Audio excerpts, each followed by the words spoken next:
we going to see that lead again? I think so. It'll depend on how this mid lane goes, but I do believe that Monkey versus Void Spirit is pretty Monkey favored. I was a bit surprised that we didn't see any sort of rotation of the Void Spirit to a different role or lane. They're just like, because it was our first 2 Monkey King, you know, and they just tanked it. Yeah, that's fine with us. So hopefully Mellow Jewel can prove that it is just fine. Maybe that goes to show that Empire just knew EXTREMUM very well. They said these guys only run at mid lane, so we can take advantage of that. Seiyu is going to help Pejushar challenge for the bounty rune. They'll pick that up. And they were just, I think EXTREMUM just forgot about the runes. They weren't even camping their own in the bottom lane. They're like, oh, we got to get there. Yeah. Beastmaster makes a bolt for it.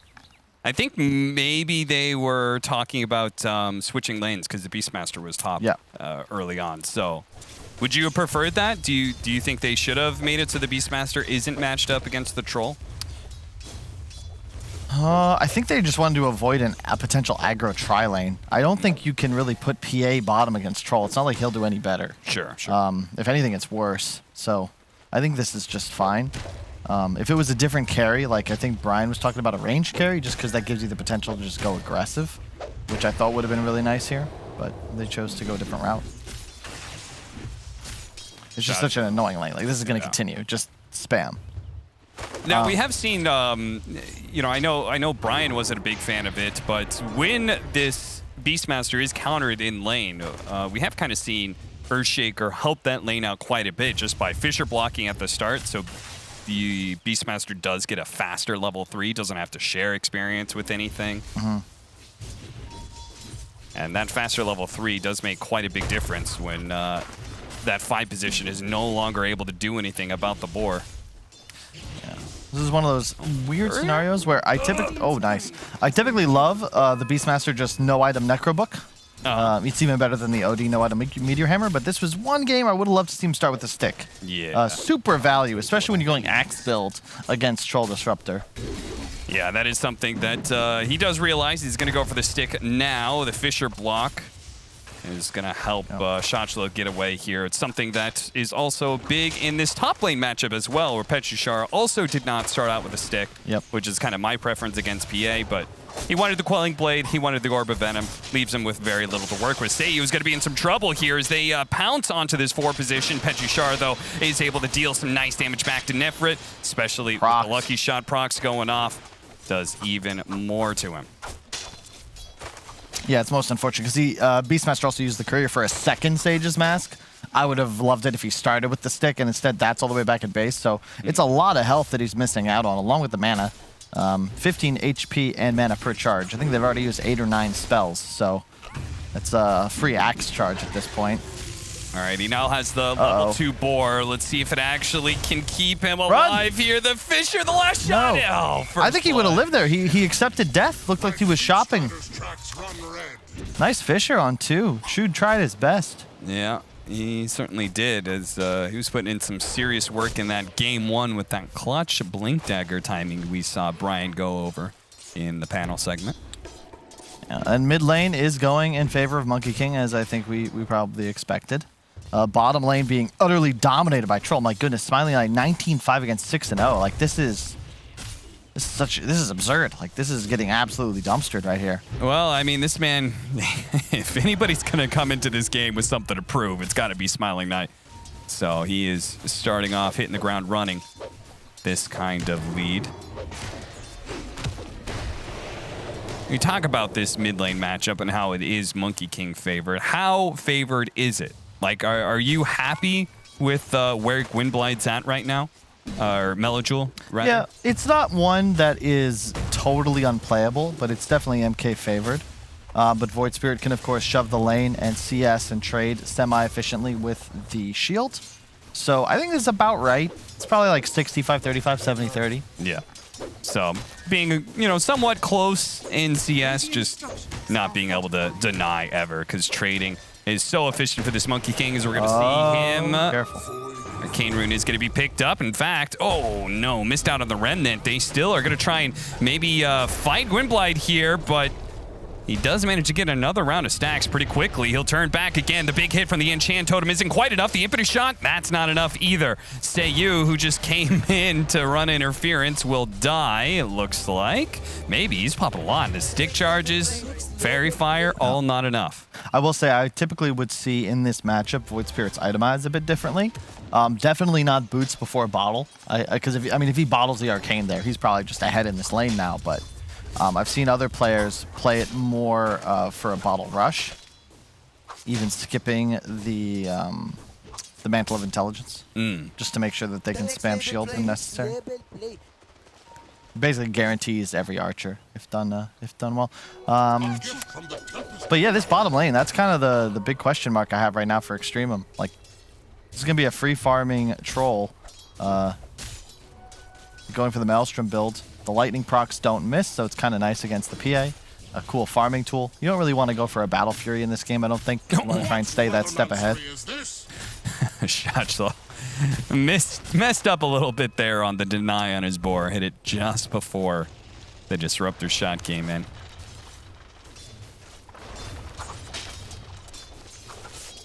Our Pango top lane.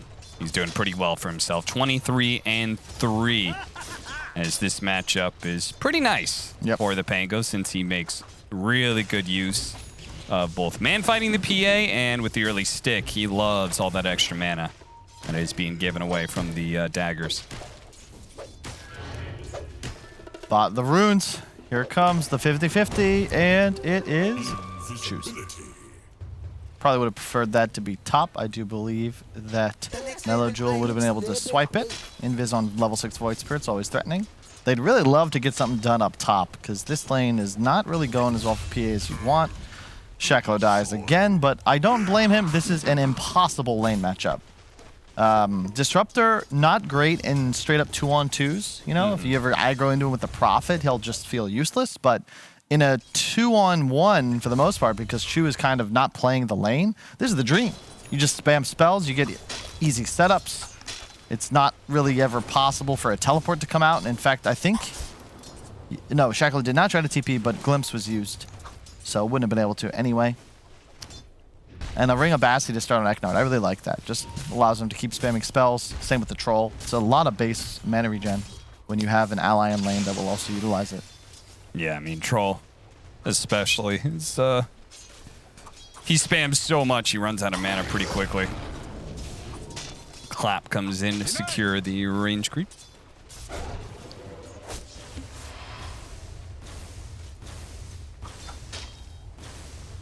Pejushara hoping to be able to get his level 6 soon. I think almost you'd like Seiyu just to give him solo experience here, and that way you get that Rolling Thunder potential to make some plays around the map.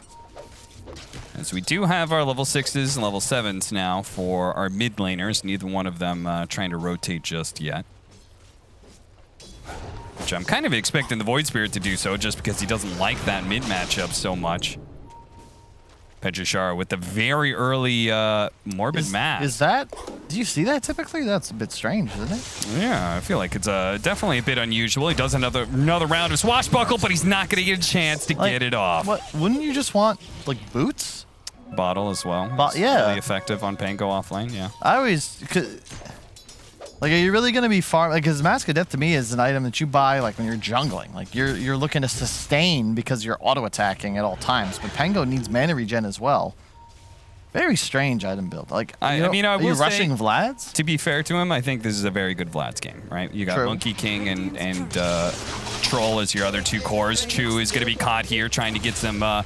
counter detection down, but they still have this Enchantress, and the PA is able to join in on the fight. Seiyu, 2 more seconds till he's got another round of lightning. Maybe he can get it off on a Chu. He's far away. Pejushara cleans up the kill. Supports traded out for supports. The farming build, the chosen path by Mellow Jewel.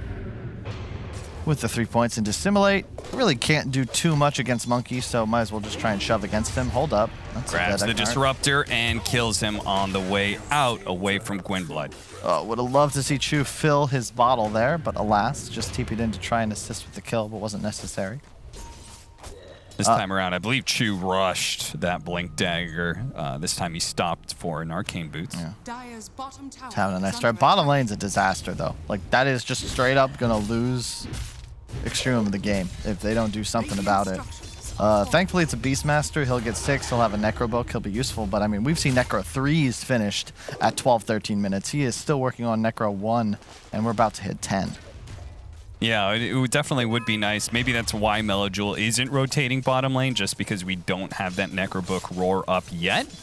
So maybe that's why he's waiting to rotate, but it would be nice to somebody on EXTREMUM to lend Shoshlo a helping hand here, especially as the 10-minute bounty runes are coming up and they're just being chased away from this side of the map. Looks like G might be able to get the other side, though.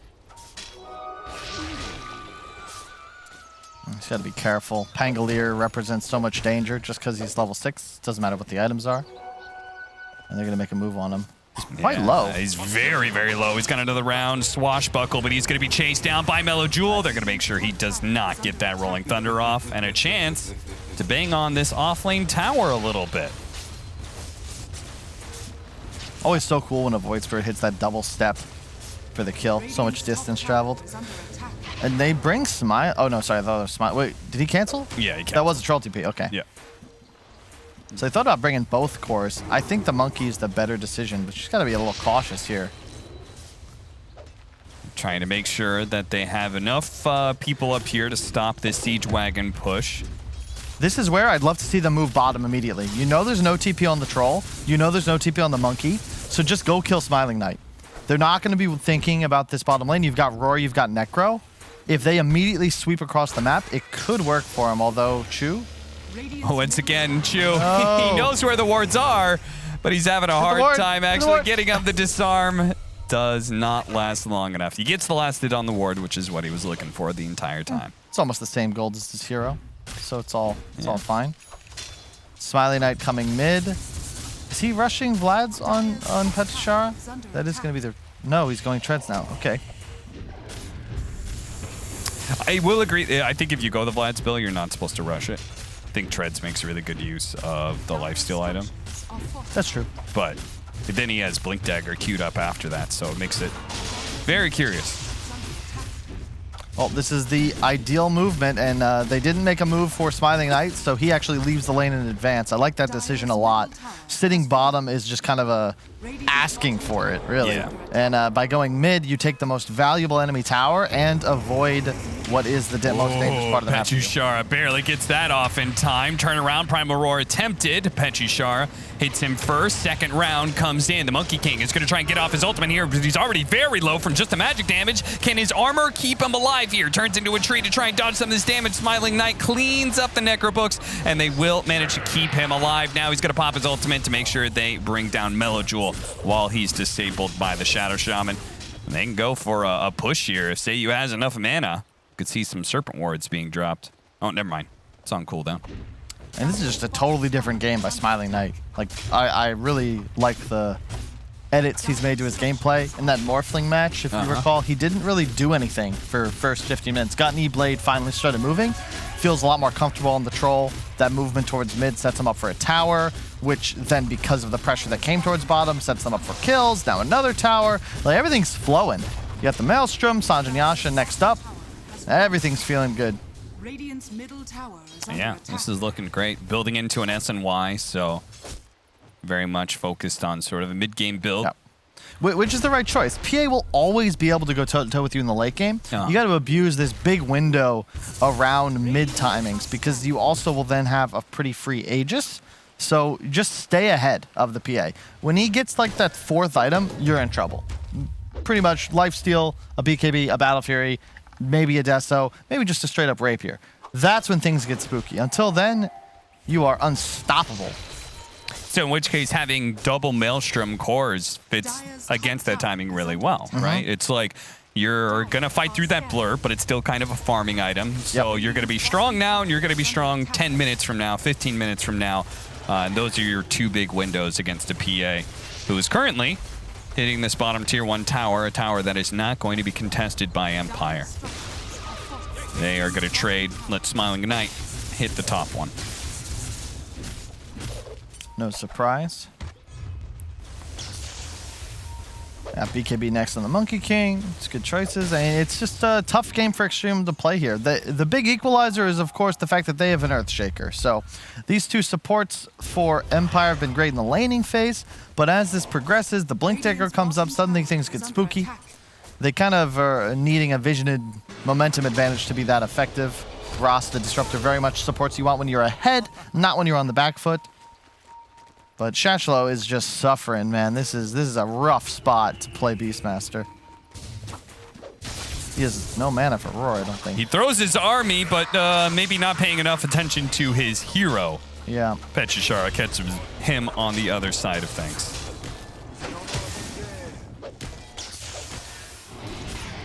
Oh, Melojoul looking to be able to snatch that bounty rune away, and he will. On the other side, Chu is going to grab it, and that brings him that much closer to the Blink Dagger. So his timing is almost here. Of course, SNY does really well against the Earthshaker, and what they were talking about on panel of like the commitment of disables from EXTREMUM. There's not a wealth of little disables being thrown around to poke at the troll and force him to pop that ultimate. It's either they're all in or they're not going at all with a Beastmaster Earthshaker. So that SNY is certainly going to lessen that threat by quite a large amount, thanks to the status resistance. Once again, going straight for an Aghanim Scepter on the Void Spirit.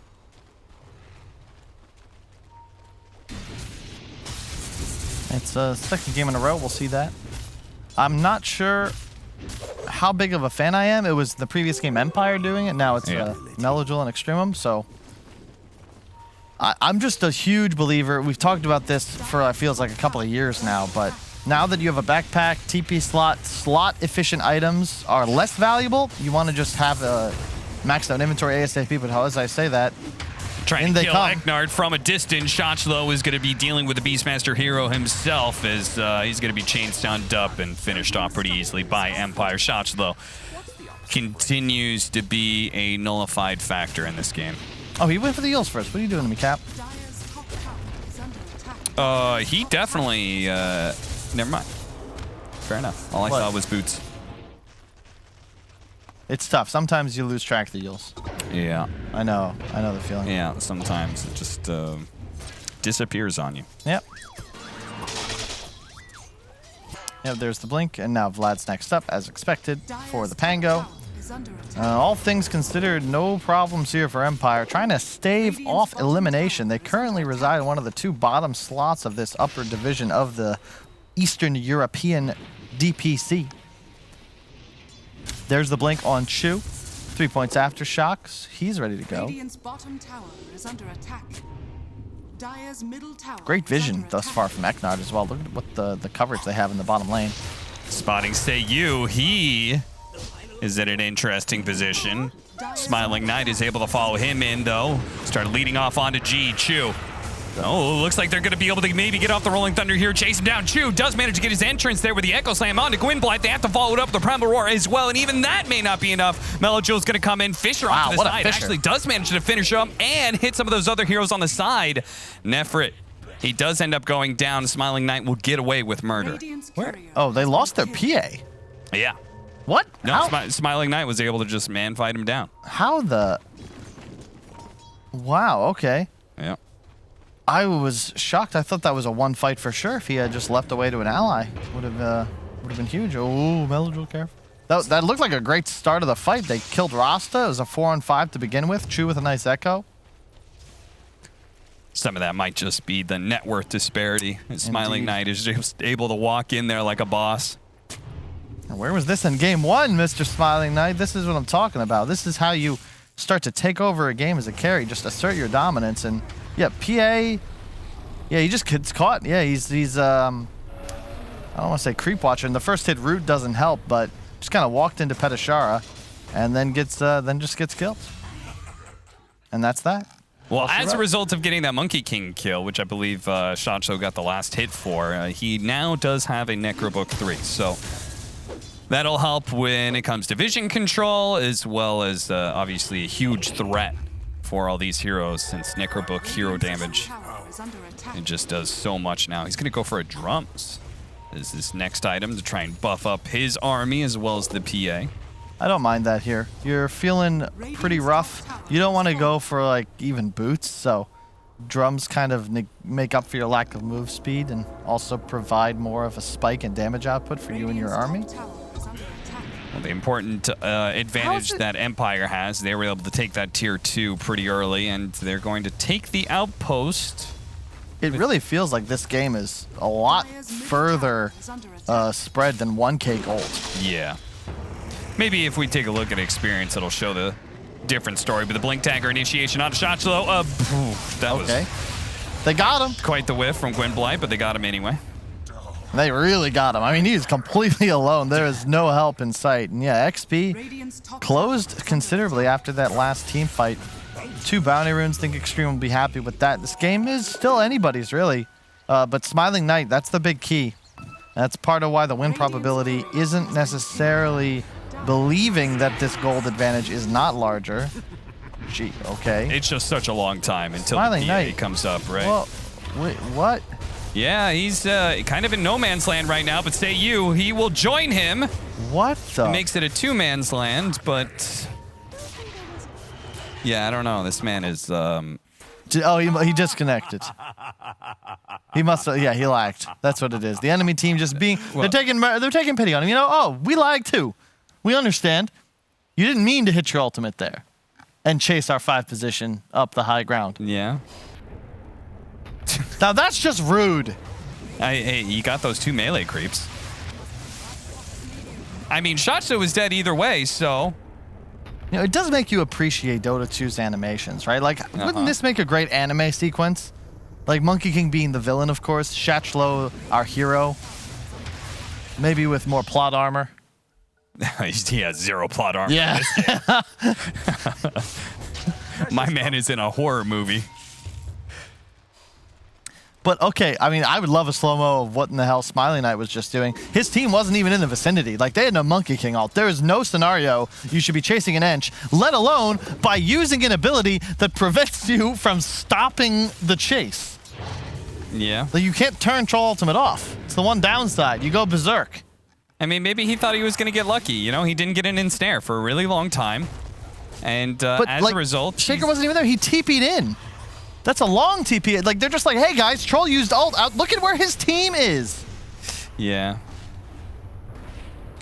I just want to see what Twitch chat has to say. I'll be preloading that so I can enjoy that viewing in 4 minutes. He does. He's got Dissimulate. Melojul's fine. And just, it's very important that he gets away because now he'll have the Aghanim Scepter complete. So keep an eye on that. That like evens out the game all of a sudden, Cap, because Nefert went for the Battle Fury. He'll have BKB soon. And yeah, it does literally even the gold. But Troll goes from that 1 item ahead to half an item ahead. And suddenly his BKB timing will hit at the same timing as the PA's. Yeah. So that advantage is lost for you now. And even worse, if EXTREMUM are able to make good use of this smoke. They actually just got information about who's at the top lane. They know they're a little split right now, so they're going to run into mid, catch whoever they can. That's going to be Seiyu going down. Is that going to be enough, though, for them to be able to put some pressure on this mid tier 1 tower with the BKB of the PA? Possibly. Let's see. I'd love to see them get that ward. Nice, he will. Good job, Shochlo. That's right. That's the experience coming in. My man, old Power Rangers player, checking the high ground with the axes. That clears out the only remaining vision that Radiant had placed on his side of the river. That is big.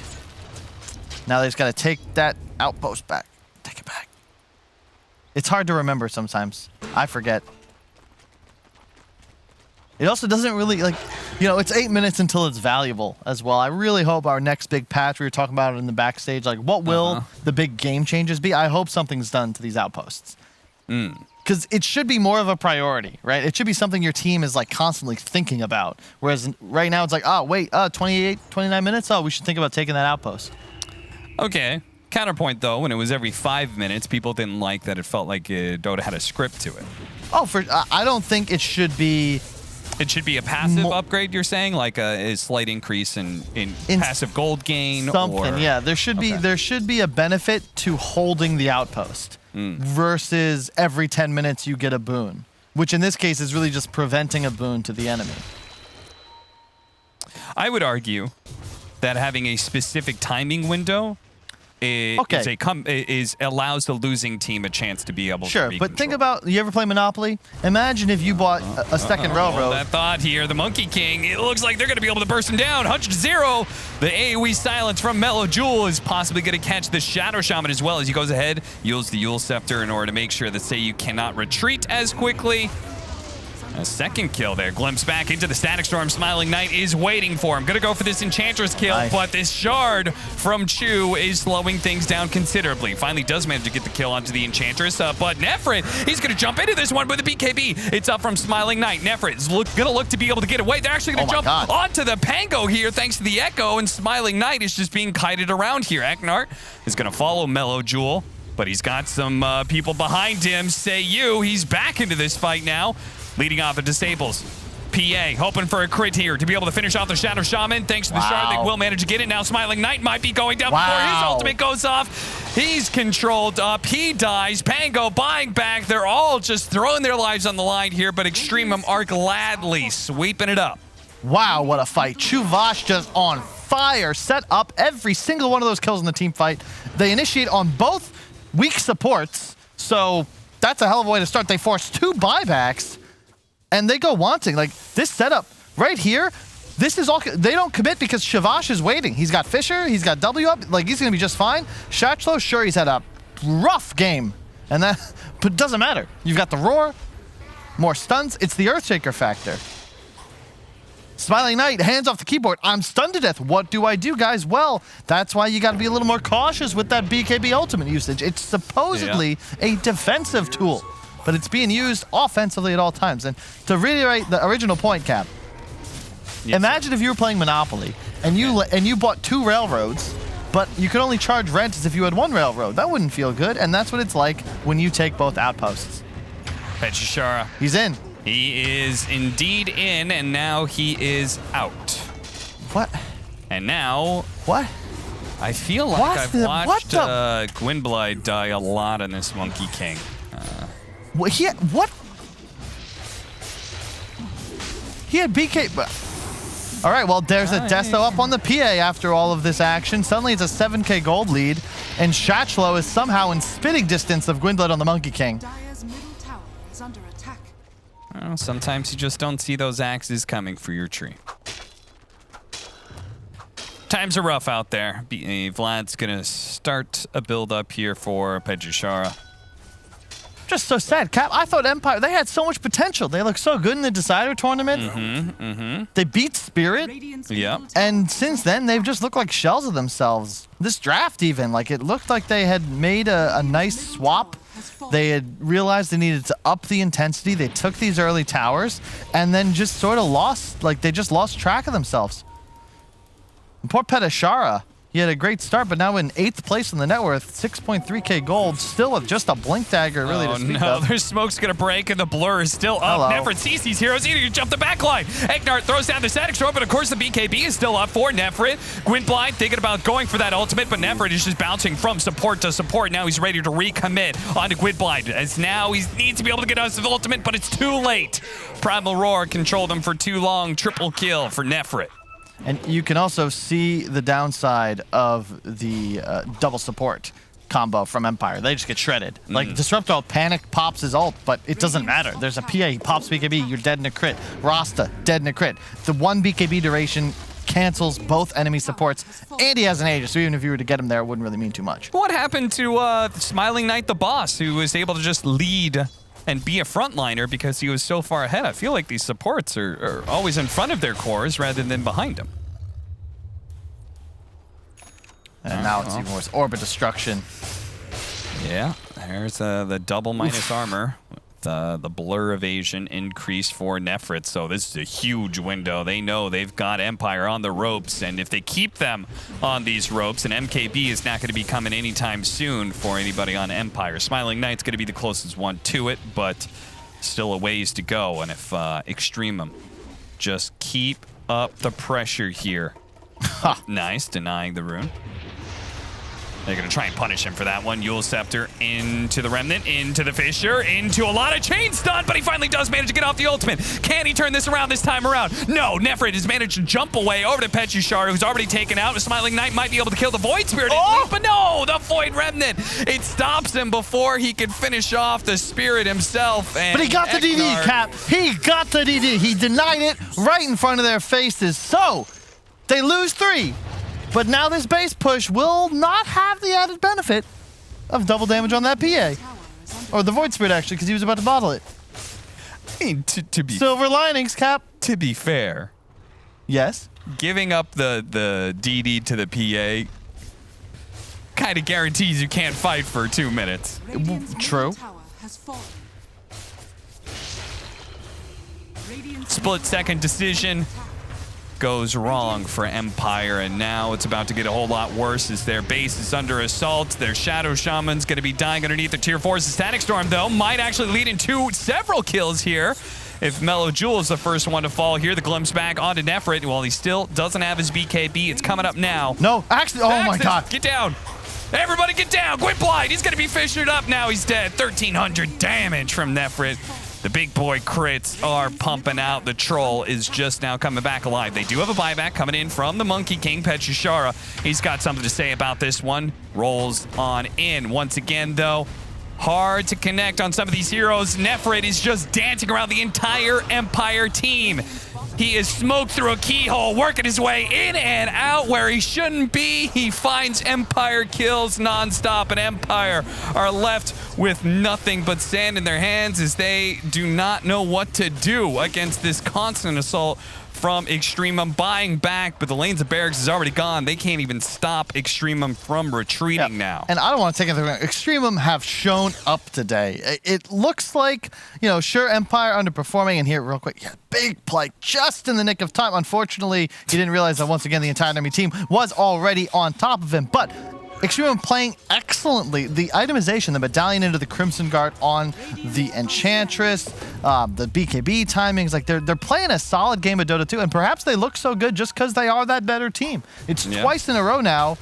Empire just fall apart in the mid game, but EXTREMUM, this is the squad. They're looking to go to the major. They win here today. They play AS Monaco Gambit for a spot in the wild card at the major. Unless, of course, Spirit could beat Navi, which I don't think they would, but they could. In which case, you have a potential 3-way tiebreaker. EXTREMUM pop out from their smoke, leading off immediately onto the Troll, trying to prevent him from getting anything off. Well, his BKB, he does manage to turn. Beastmaster is going to be sent around. He gets taken out by Nefrit. Smiling Knight still looking for an opportunity to hit anybody, but now he's getting a Primal Roared. Shochlo, who was once the victim of a hunt, is now going to turn around and be the hunter. 4 dead on the side of Empire. EXTREMUM, it seems like they are looking to make short work of this game to close it in nice and fast. I think it's closing time here, Kyle. Empire. I hear the song. The music is playing. Gwynblight, one more for the road, my friend. One more for the road. I mean, there's got to be some... double disconnect. I don't blame either one of those players. Eknart and Petushara, bright spots for the squad. Feel a little let down by the chorus today.